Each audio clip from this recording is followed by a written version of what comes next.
اللهم صل وسلم وبارك على سيدنا محمد وعلى آل سيدنا محمد.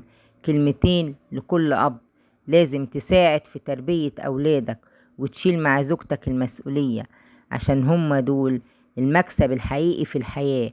مفهوم الأبوة عند معظم الآباء إنهم الخزنة اللي لازم تجيب فلوس علشان الحياة تمشي، لكن في الحقيقة إن دور الأب أكبر من مفهوم الخزنة. الأب بيلعب دور نفسي كبير جدا في تربية أولاده. وجود الأب بيخلي الطفل نفسيا عنده ثقة في نفسه، بيثق في نفسه كتير، ويتعلم إنه لازم يكون مسؤول زي ما هو شايف باباه مسؤول. أطفال كتير بيحصل لهم مشاكل نفسية بسبب إنه هم صغيرين كان وجود الأب شبه معدوم، وبالتالي الطفل بيطلع مش حاسس بالأمان، ودايما حاسس إن في جزء ناقصه في الحياة، وده بيخلي عنده عنف من ناحية المجتمع والناس اللي حواليه.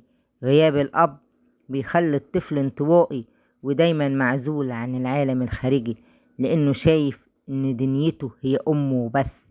كل أب محتاج يعرف إن وجوده وسط أولاده وبتربيته ليهم إنه هو بكده بيحضر جيل سوي نفسيا واجتماعيا، من غير مشاكل ولا انطوائية ولا عنف.